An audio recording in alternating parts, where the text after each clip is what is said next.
Today I'm going to talk about a nice all-in-one wash technique that's very useful for painting atmospheric landscapes and anything really where you don't want any hard edges, or very few hard edges anyway. And it's basically painting start to finish in one wet into wet wash. So no drying, no hair dryers or anything like that. And I'm going to paint a woodland scene, and I've just sketched out roughly where I want the water to be, just very lightly with a soft pencil. And I'm just going to wet the paper all over just with a mist bottle.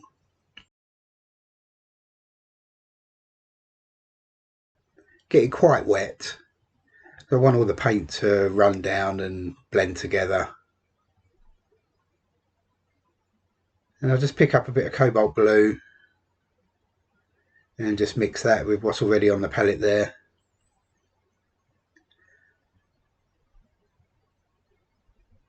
And just put that straight in. It's going to act just to provide a little bit of distance by having some nice sort of cool blue tones in there. And I'll have some light as well and some raw sienna. And then hopefully that kind of like acts as maybe the sun behind the trees. So it'd be kind of backlit.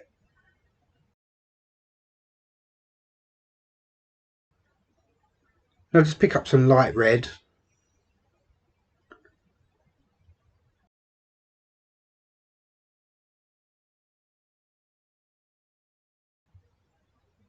And just bringing that straight down vertically.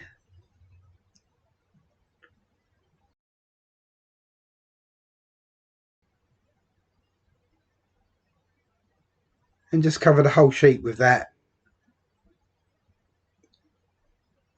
And then in the foreground area, just drop in some blues mixed in with that just to create a grey. And that will help just put in some kind of shadowy areas.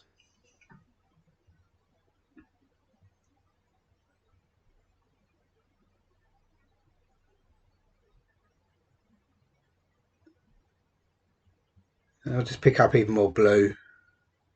So some ultramarine and cobalt.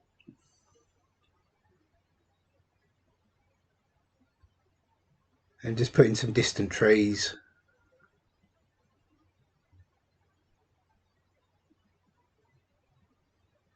And I'll just switch to a smaller brush. And that's a size 4 sable round brush. And just grab some more of that blue and then just bring up just some distant sort of tree trunks.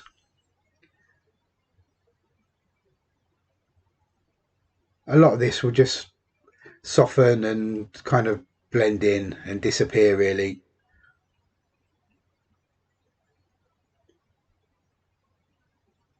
And just put in just a few slightly darker.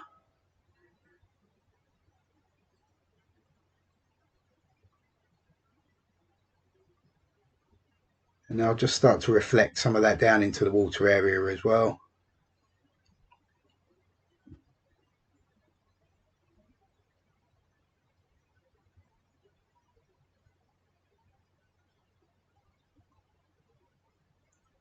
I mean, like I said before, it's quite a nice technique really for getting soft atmospheric paintings.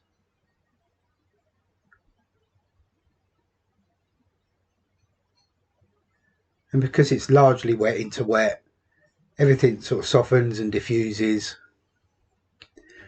And then as the paper dries naturally, you can add like a few sort of slightly harder edges, but because it's still slightly wet, it will all blend together and create quite a cohesive look to the painting.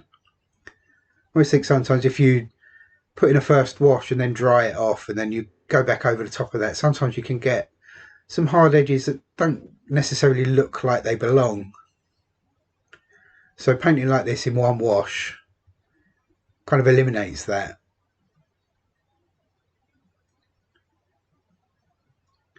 I'm just putting in some foliage for some trees at the moment. and that's with some sort of thicker paint, and just getting the sable round brush and just dabbing it straight down. And because the paint's quite thick, it's not running down and blending in with the wash underneath.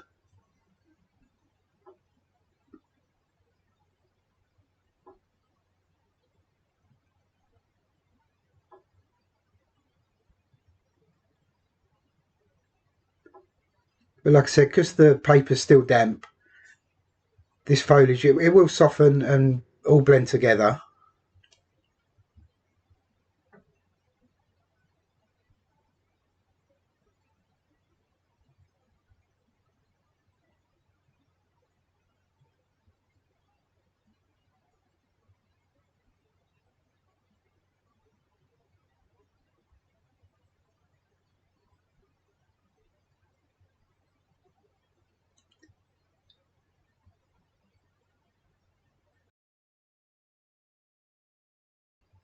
Now, very simply, just kind of mark out the area of the stream running through.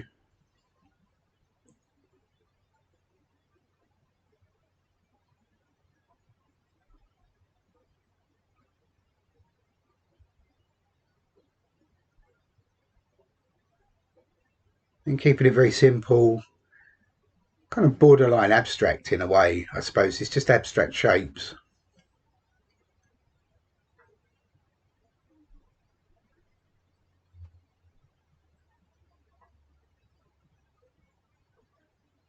And pick up even more light red.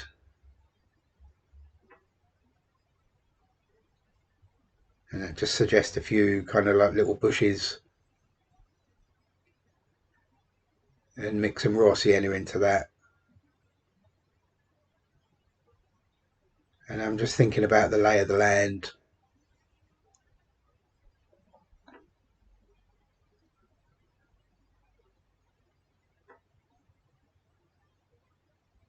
And I'll bring that up slightly on the right hand side to suggest that there's maybe a bit of a raised bank area.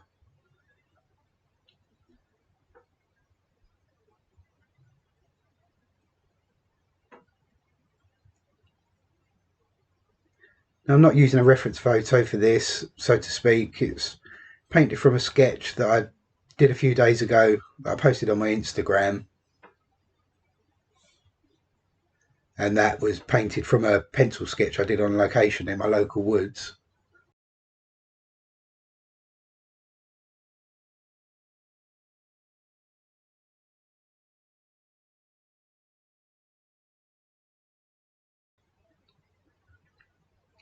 So very simply painting the land area in and making it ever so slightly sort of darker in the foreground.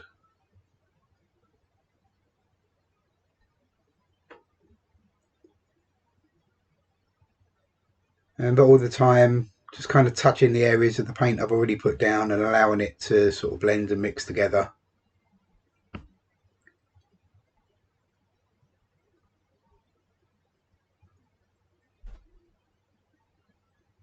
And I just had a suggestion of a few bushes maybe just off there in the distance a bit.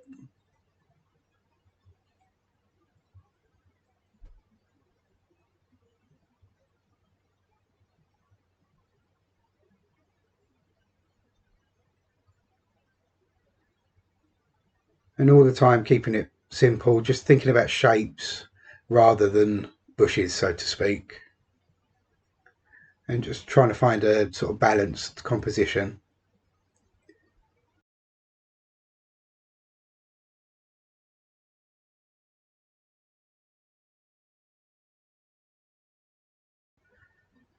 Okay, and I'll put a tree there and I'll just reflect that down into the water.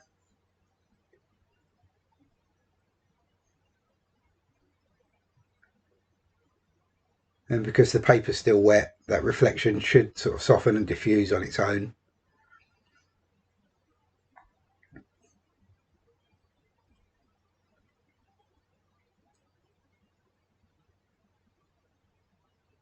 And then just bring that tree straight up there. Now, trees on the right hand side, I'll just put the trunk in, but then leaving it kind of like a broken line and then bringing that through where I put the foliage in before.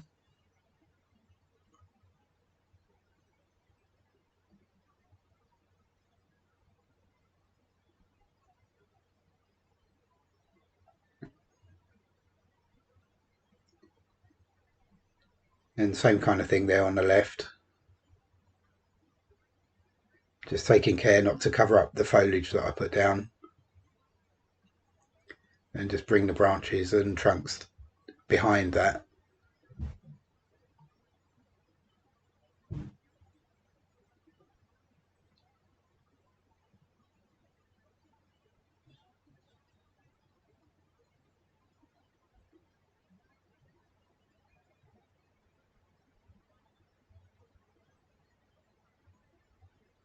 And I'll just mix up some slightly darker paint, just some ultramarine, burnt sienna, and a little bit of what's left on the palette.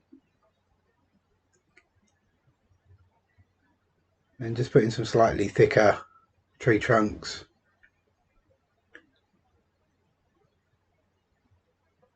Again, just take a bit of care not to cover up the foliage that I put in before. So bring the branches behind it and through it.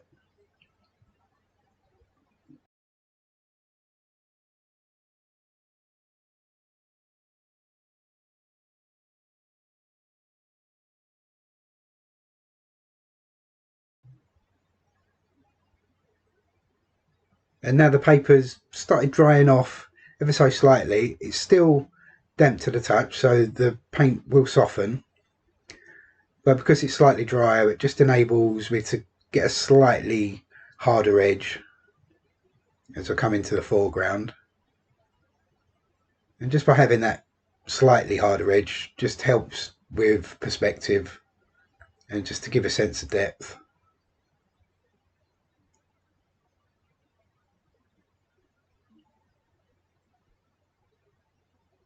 I'll just put a few slightly more distant trunks there on the left hand side.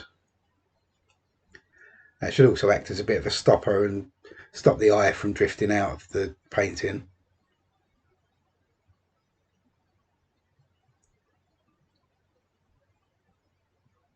Now just move on to the land area and just the edge of the stream, just some slightly darker paint.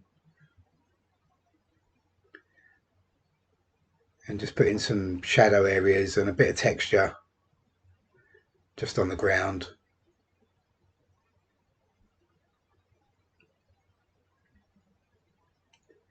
And just pop in a couple more random branches.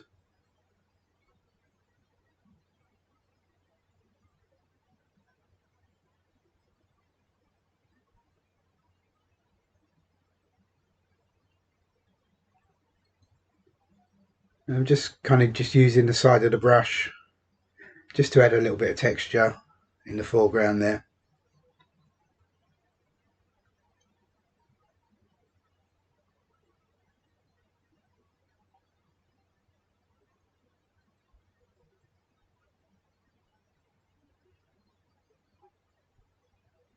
And basically same thing on the right hand side. Just ever so slightly darken the banks just to create an edge, a water line.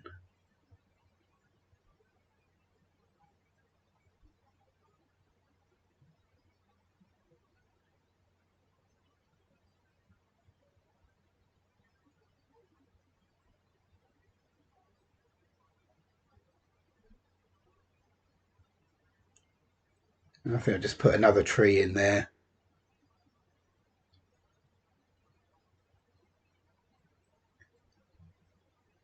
And that's kind of like a nice thing about not painting from a reference photo and just using your own sketches and ideas, is that you can make the composition up as you go and just try and make it balanced and not too weighted to one side or another.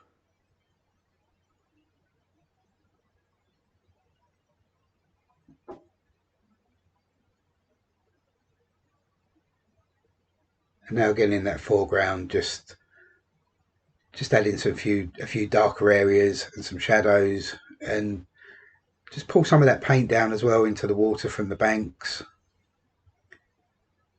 Just create some very simple little reflections.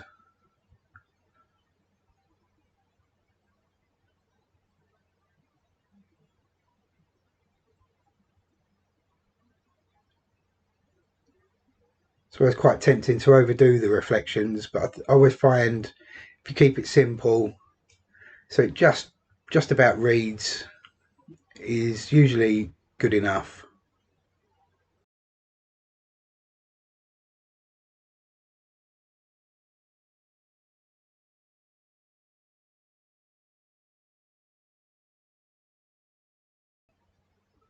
I'll just move back to a slightly larger brush and just put some shadow areas in that foliage.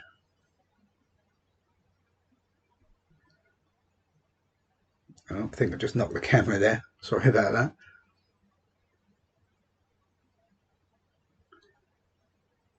I mean, the brush is pretty much dry and just picking up fairly thick paint just to create a few dappled areas and shadow areas on some leaves. Don't want to do too much of that. Again, keep it very simple, just enough so it reads.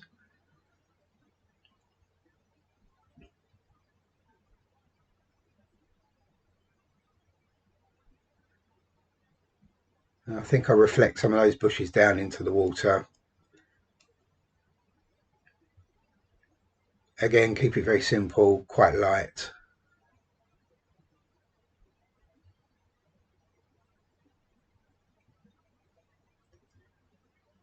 And I'll just move back to the smaller brush and just soften the edges of that.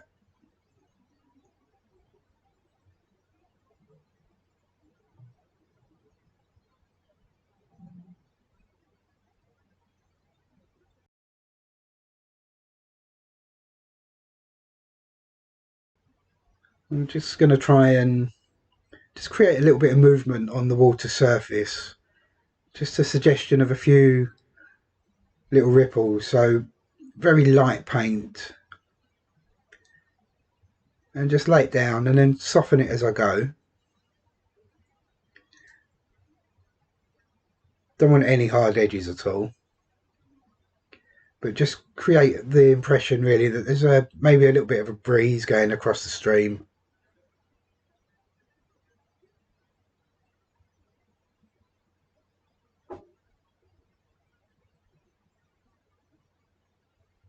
And just back into that sort of orangey mixture I've got there.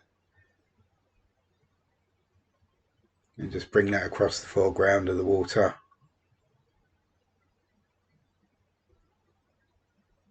That's gone a bit thick, so I'll just soften that.